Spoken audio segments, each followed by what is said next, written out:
Okay, we're starting Windows Waking this week with the interactive history of Frankenstein. So we're going to keep continuing the spooks with it being October and stuff. But yeah, I think this is just like a little one of those multimedia CDs that sort of showcase a heap of information. I'm always down for one of these, and it does seem appropriate for the season. I shall also put my overlay on. Hopefully it's going to work though. I didn't playtest this one. Oh yeah, 3 blind mice interactive. Yeah, any wonder they're blind. Look at the size of their eyes. People looking eyes on them. Should turn this right up too, shouldn't I? Hang on. Get to turning that up as soon as I get my mouse back. Hang on, is that just frozen in place because I've... Yeah, I think that froze in place because I alt-tabbed. Oh, it is an interactive history, so we're journeying... You are now where no living mortal has explored and lived to tell about it. The laboratory of Dr. Victor.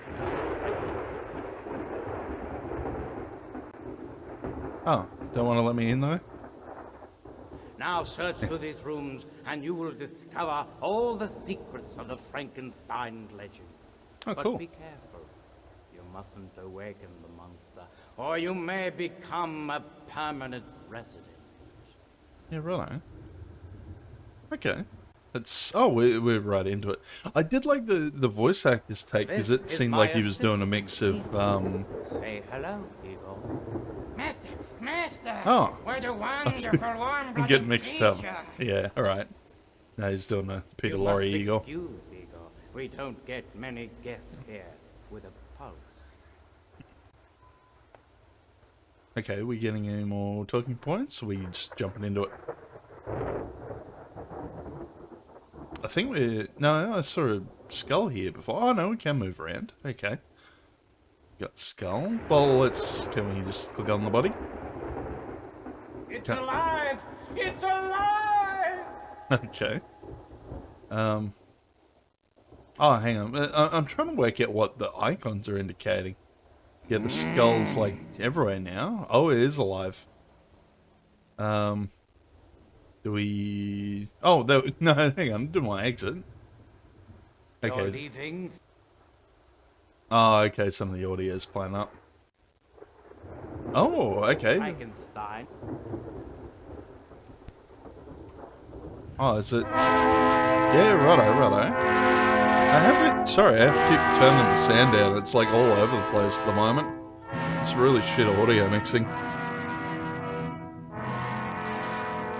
Oh, this is kind of cool. Like 1930s radio serial. Present George Edwards in Frankenstein.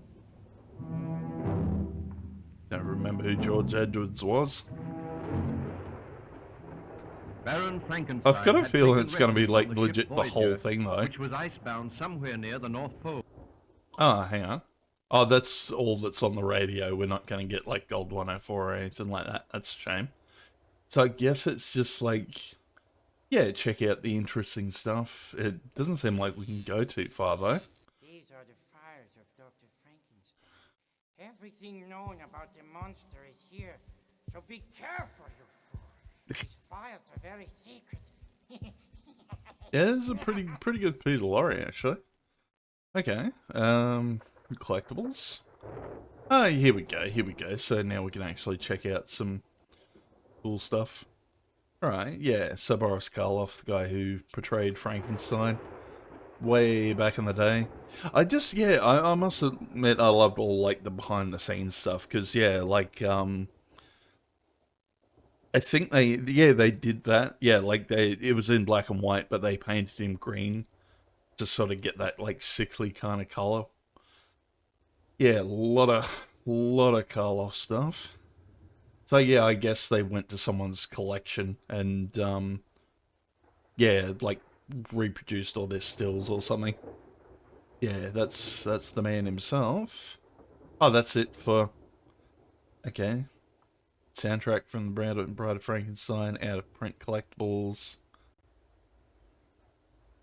Oh, and they're just shilling it. Okay, yeah, you can get some stuff off these guys if you want. What else we have? Oh yeah, Frankenstein's story been produced in over 30 different radio productions. Oh, okay, so it seems like you can just listen to the entire radio serial if you're feeling the urge. Yeah, sort of don't have time for that. Jack Pierce makeup. Oh, okay, so this was the guy who did the makeup. Yep, painting his fingernails, putting on his scars. Yeah, righto. Okay, 1889 to 1968 for Jack Pierce. Oh, and he did all of them, so he was basically like the Tom Savini or like Rick Baker of his time. Yeah, that's cool. Okay, yep, Frankenstein, The Bride, The Mummy, The Wolfman, Dracula, The Ape Woman from the Captive. I actually haven't seen the Captive Wild Woman series, but it sounds like a time. Wolf Lana, just every movie he worked on. Um, yeah, oh yeah, a little interview stuff with him. Spent 3 months of research on just everything involved. Yeah. My anatomical studies taught me that there are 6 ways a surgeon can cut the skull in order to take out or put in a brain. I figured that Frankenstein, who was a scientist but no practicing surgeon, would take the simpler surgical way. He would cut off the top of the skull straight across like a pot lid, hinge it, pop the brain in, then clamp it on tight. Oh, and that's why the head's like square and flat. Yeah, yep. Okay. The 2 studs. Ah, inlets for electricity. Yeah. Because they like you see like Halloween costumes and stuff, and it was always like bolts, wasn't it? But yeah. No, that's how they brought him back to life: power of lightning and electricity. Um. Okay. Load. Yep. I'm trying to think of other like. Oh, hang on. Yeah, hang on. There's Rick Baker talking about Jack Pierce as well. Hi, my name's Rick Baker and I make monsters for a living. The man who inspired me to do this, more than anyone, was a makeup artist by the name of Jack P. Pierce. He was the head of Universal's makeup department during the golden age of Universal's horror films. He created Frankenstein's monster, the Mummy, the Wolfman. I want to talk to you today about how he made up Boris Karloff as Frankenstein's monster. Yeah, I'm trying to remember what else Rick The Baker did. Frankenstein's monster I know he makeup did the created by effects Jack in Pierce for the American 1931 Werewolf in film London. It's probably the most famous monster makeup. In fact, one of the most famous makeups ever created in motion picture history. Now, here in this recreation of the monster, I'll describe to you how Jack went about creating this famous makeup. Now, what I like about this makeup is that people can describe it to you. I mean, how many films have you seen where you can say, can you describe the monster in that movie? And there's so many things about this makeup that work so well. The flat head, the electrodes, all these things really stuck in people's brains. And how he achieved this flatness of the head was that whole head shape was altered by building up a material called cotton and collodion. Jack didn't have foam latex like we have today. So Yeah, you wouldn't collodion have is back this then, would liquid you? plastic type material that had a very strong solvent smell. So he would paint on a little spirit gum, stick on a wad of cotton, paint on some collodion, and laboriously build up layer upon layer to achieve the flatness of the head, and the Okay. brow ridge here, and also to blend in the electrodes in his neck and to build up the gash in his forehead. Probably do a number on your skin if you're This took many using like hours, and it must have been solvent and very stuff. painful for Boris day after day. The removal process was just as painful. You actually have to use, again, acetone to remove this stuff. Anyways, upon building up the top of his head and the frontal bone, hair was laid, glued onto the cotton and collodion. I believe there was a little flat hairpiece that he put on here. A little clamp was added. The whole thing was made up with grease paint, which they said was a gray-green in color.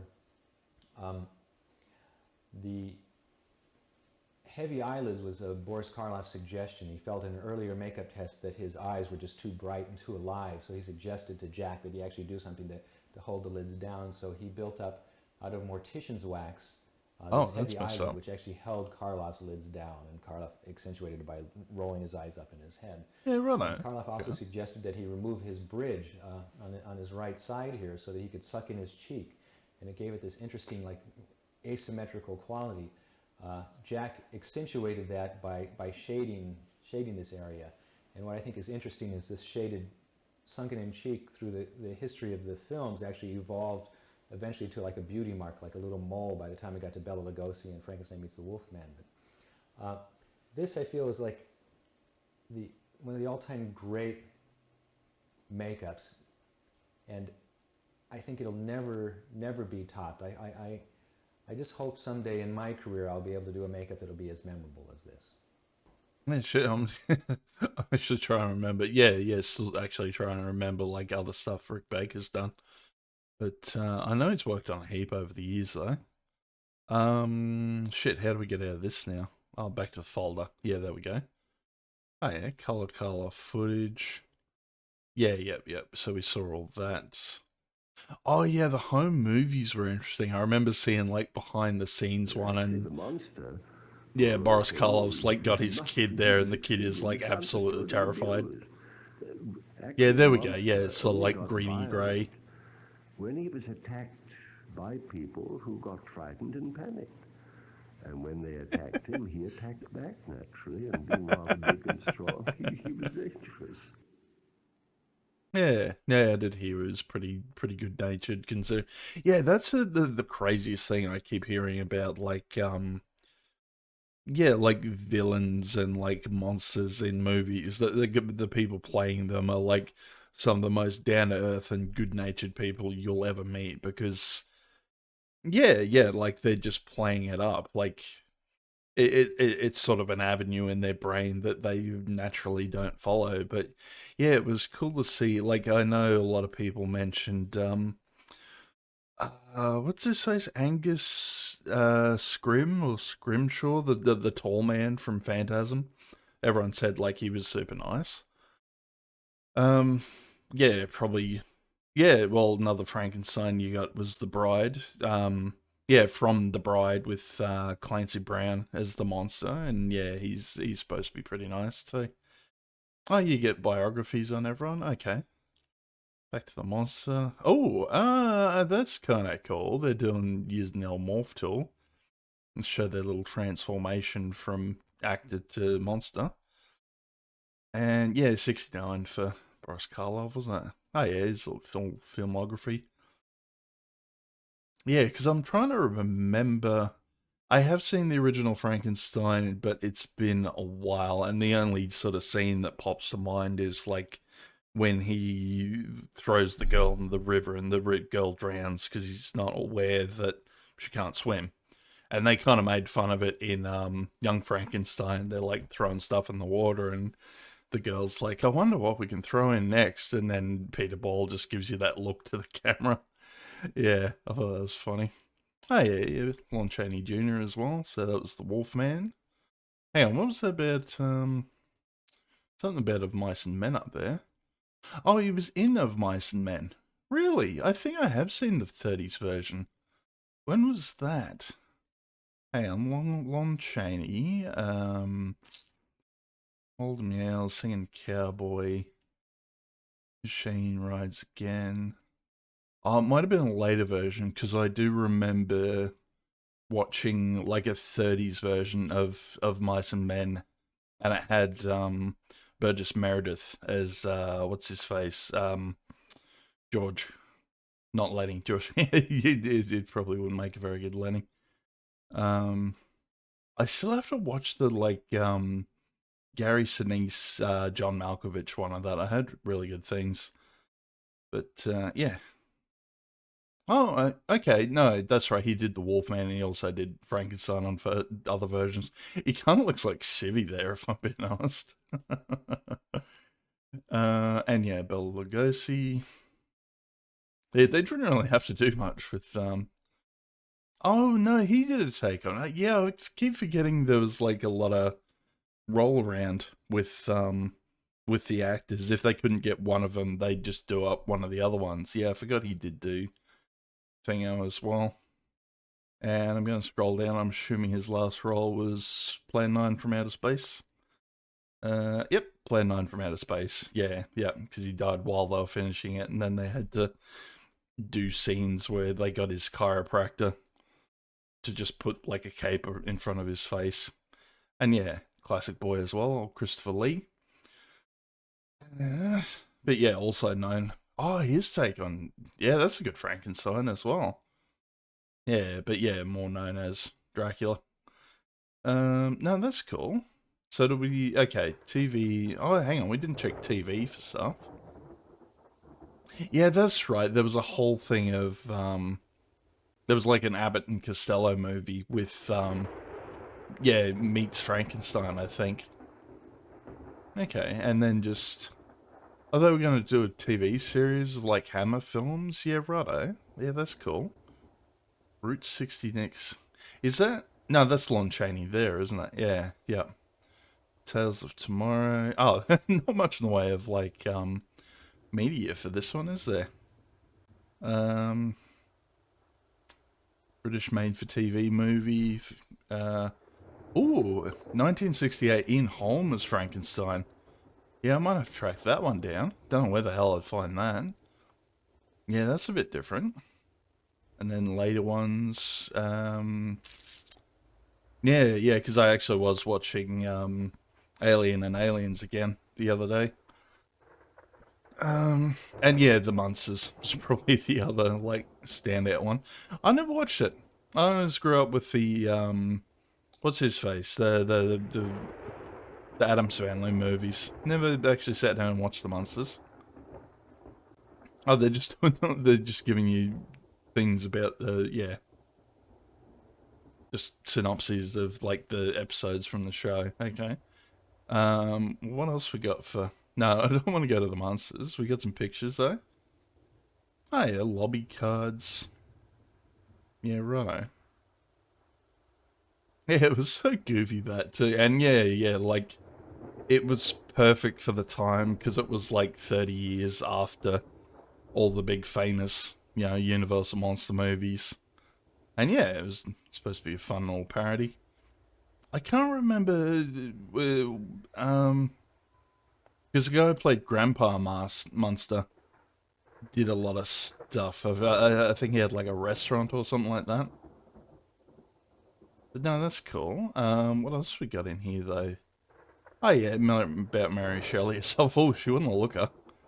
The Okay. legend of Frankenstein was born in 1816, created by a young girl named Mary Shelley, challenged to create the scariest ghost story one summer evening. Mary created one of the most terrifying creatures of all time.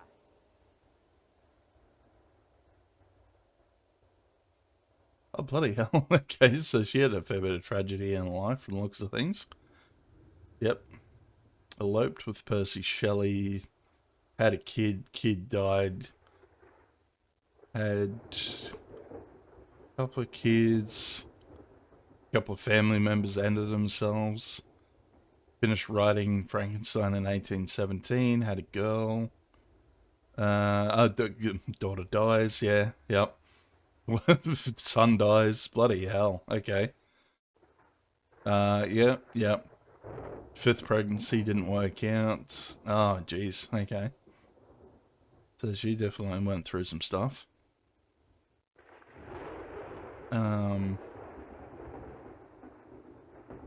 Yeah, sorry, just reading on.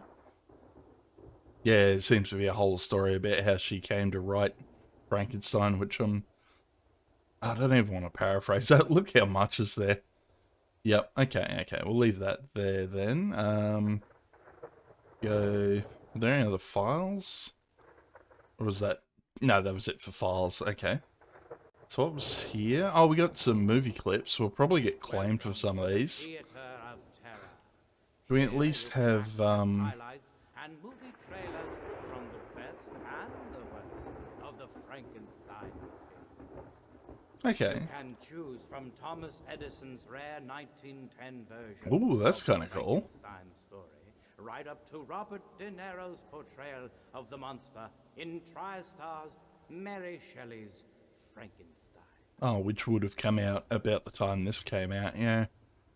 Yeah, a little sad that, like, because they were kind of gonna try and continue on with that. Yeah, like, Francis Ford Coppola's version of Dracula did really well, and then they tried with Kenneth Branagh's Frankenstein, and that just didn't do as well. Parts of it hold up, though. I like certain bits of that. Yeah, Thomas Edison's take on Frankenstein from 1910. Yeah, silent movie, so you got, like, you know, the spooky, thingo music. The silent, yeah, you got the silent film piano. This is how he's making Frankenstein. You might want to start with some more meat on the bones, mate. The hell is he doing? Is he... Yeah, just, yeah, chuck some cleaning products in a tub, sure.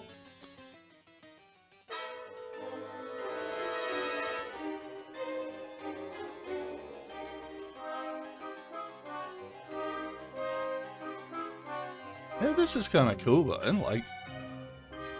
Yeah, like, if anything... Like most... I don't think this would be lost media, this would be archived and, like, digitally restored somewhere. Which is probably why I'm going to get claimed for it, but... No, I'm kind of interested to see, like... Yeah, the film side of things, because, yeah, I haven't obviously watched, like, every instance of Frankenstein. I actually quite liked Junji Ito's take on it. Junji Ito did a good manga version of it and kind of kept it faithful to the books. Like, he did the whole thing of making the creature, like, huge. There was something, yeah, I can't remember what the reasoning for it was. I think it was something to do with... Yeah. They came up with some sort of reasoning of why they made the body so big. I think some tellings it's like it's just because they have to make it with different parts of different bodies and make it like different lengths and stuff. Okay, well that would have scared the shit out of anyone in 1910. He's made some sort of goo monster.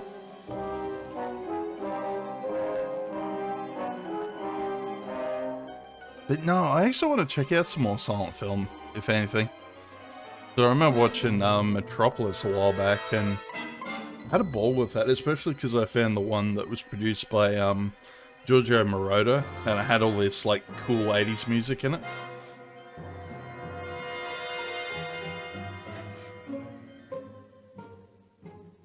And this is how you did movies in 1910. It was essentially a bloody theatre production, wasn't it?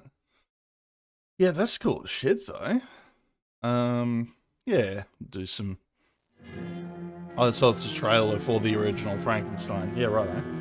Millions are waiting to be thrilled by the greatest horror the screen has ever known. It's alive! It's alive! It's alive! It's alive! Yeah, I remember seeing that clip so many times in, like, music video compilations and stuff. When this dead hand He was prepared to moves, go for a reach around the then. monster created by a man they called Mad is turned loose to strike terror into the hearts of men.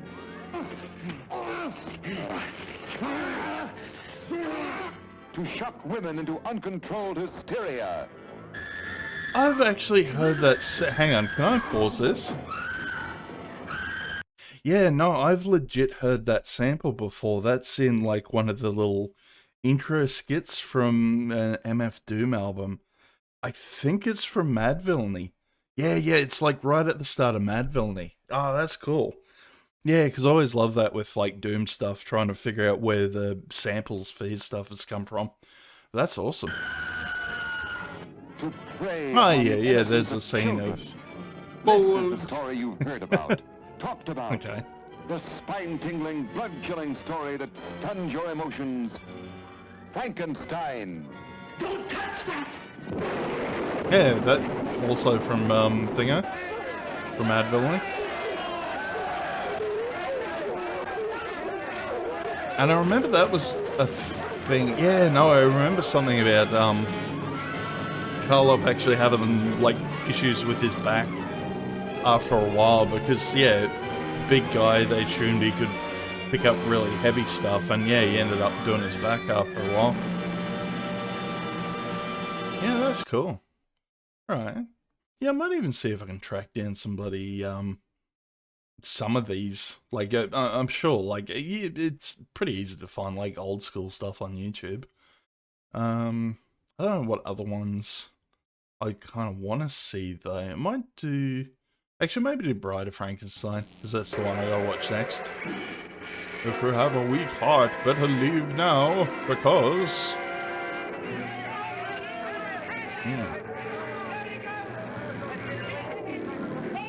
Frankenstein returns in search of a bride. The uncanny Karloff as the Frankenstein monster. Yeah, right.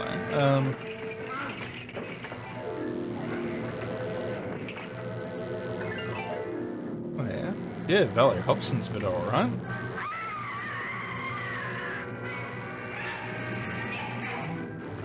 And I guess that was the natural way to... Yeah, because the whole thing in,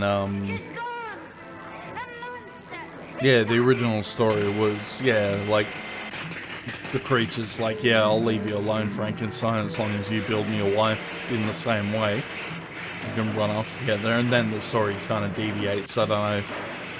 Like, I think in some instances she dies, sometimes she ends herself. Yeah, it depends on the story. I actually can't remember what the story... I should know it. Like, I listened to... About this time last year, I heard I listened to an audiobook read by Christopher Lee about... Yeah, it was the full story of Frankenstein. Okay, yeah, a bit of Bride of Frankenstein. Go Abbott and Costello meets Frankenstein. Never got big on Abbott and Costello. Love Marx Brothers. Three Stooges have got their moments as well. Rises every night at sunset. Chick is right. This is awful silly stuff. There's Bela Lugosi, yeah.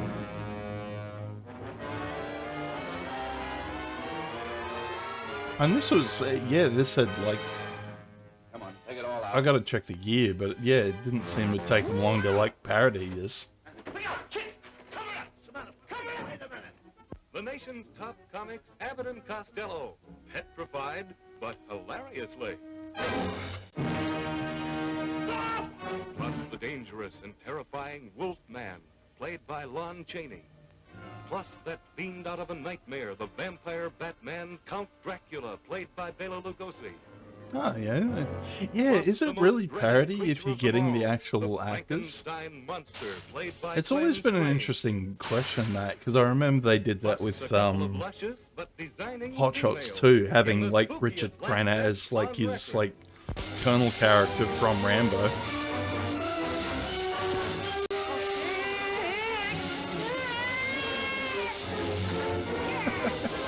Scary. Yeah, and I have liked all the different like parodies and different takes on this sort of stuff over the years. I quite liked. I never saw it growing up, but Monster Squad was really fun. I enjoyed that. What else we got there? Curse of Frankenstein. Jesse James meets Frankenstein's daughter. Yeah, all right, they're getting a little goofy at this point. Oh yeah, there's some young Frankenstein. I can't remember what I was a teenage Frankenstein was about. Let's have a look at that one. To know and feel pain. What I create, I must control. Go on, activate this body. Yeah, because I think I was talking about it a while back. I watched Matinee by Joe Dante, and that was this beautiful little love letter to like 50s sci-fi and horror and stuff like that, to the point of getting a couple of like 50s actors in it.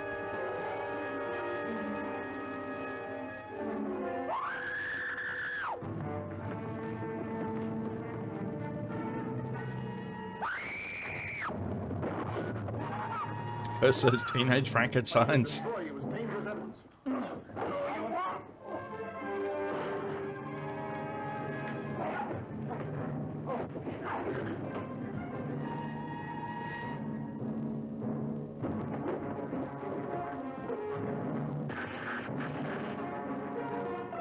Oh yeah, it can't be alliteration. Holy shit, that's a big alligator.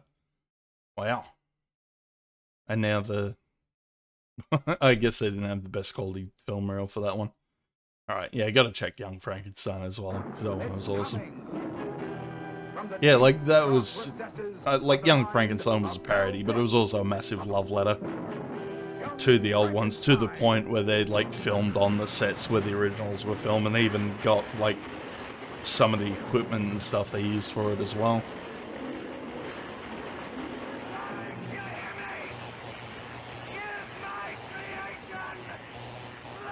Yeah, at this point I'm starting to think like Mel Brooks had something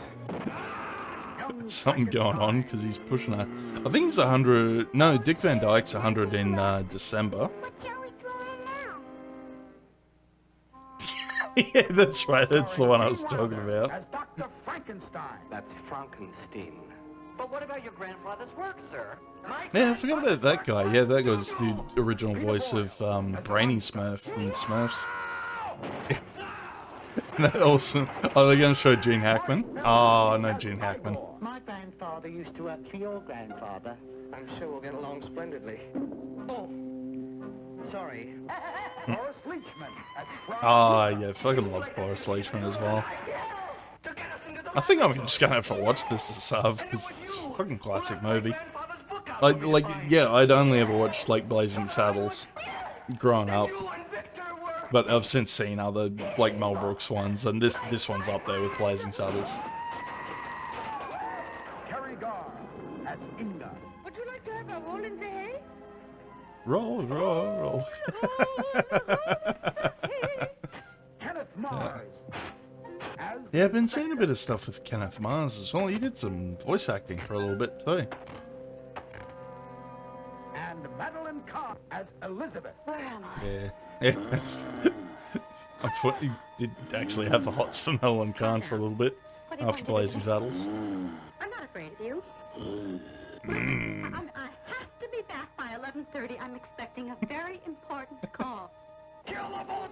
Oh, there's... No, they cut out the best bit of that scene. Female Brooks, Young Frankenstein. Yes, I think we can Yeah, all use a bugger. good I'll see if we can rope in Matey on this one. Don't see it alone. And yeah, Marty Feldman was awesome too. Young Frankenstein, personally directed by Mel Blazing Saddles Brooks in black and white. Oh, it's Mel Brooks doing the narration for the trailer. Yeah, that's cool. And then, yeah, Kenneth Branagh's Mary Shelley Frankenstein. Might as well watch as well. I'll probably get claimed on it, but anyway. Gotta show the kiddies all the good movies. Like, that's essentially what this has turned into. No one cares about Frankenstein. Let's just watch all the movies about Frankenstein. But yeah, definitely had some production value. Did love, yeah, like, you know, big budget. You had the great sets. You had great practical effects. You didn't really have CG at this time. Yeah, it just didn't hold up as well story-wise. And you know, I haven't really shown them off, but I always remember seeing that in magazines of like the different iterations of the games they made based off mainly Dracula. There was a shit ton for Francis Ford Coppola's Dracula, but they apparently did some for Frankenstein as well. There's this terrible Frankenstein one for the Sega CD, which combines a point-and-click adventure with a fighting game.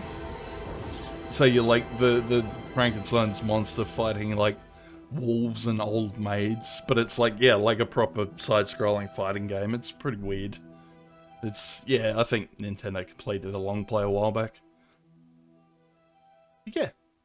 Oh, that's right. Yeah, Francis Ford Coppola produced. That's it. That's fair enough. Okay, so what else can we... We were in the lab. Can we see what's on the slab? I guess not. Yeah. Will you stop making yummy sounds? Yeah, fuck it. I'm just gonna watch what he thingo tonight. Yeah, probably watch some Young Frankenstein. I'm in the mood. Okay. Oh, it's okay because I'm clicking on him. I'm just setting off like audio things. Okay. Yeah, it doesn't seem to be that much more to check out. We didn't check out. Oh, Spooky Skull. It's about time you discovered. Oh, hang on. We can actually Which edition you read? want to read by clicking on the edition. Ah, okay, You will okay. now enter the world of So we can actually sit here and read both versions of Mary Shelley's Frankenstein in its entirety. Okay, okay, that's kind of impressive. Having the whole thing down. I don't remember it being too long though. Like probably, I think it was a 3-hour read for Christopher Lee for the audiobook I checked out. All right, we'll finish off with Franken TV though. See what's on. Hi there. I'm Herman Munster. Don't I look frightfully handsome in Technicolor? Allow me to present my Oh yeah, I wife, forgot Laura. that was a thing as well. Yeah, like that little laugh he does. I know Robert Llewellyn ripped it off for Crichton in Red Dwarf. Eddie, and the unfortunate member of our family, my niece Marilyn, co-starring Harry Thomas and Hermione Gingo. Herman Munster inherits a fortune and a castle full of homicidal relatives. Hey, what kind of secret do you think It actually looks like fun. I want to see if we can find some of that. Last night, I was looking out my window, and I saw two guys carrying coffins into the building.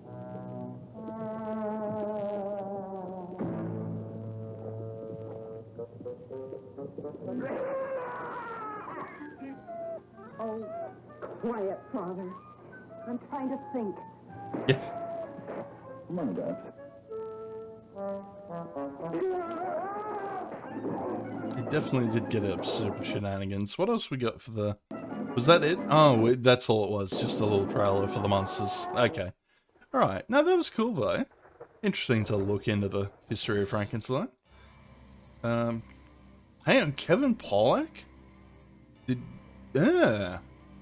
Okay, okay. As in...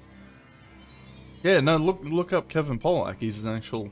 I don't know if it's the same one, but yeah, he's a famous actor. No, that's cool. I'm watching Death Sandals video, by the way. That's who the person is. So if you want to watch a full playthrough, Death Sandals,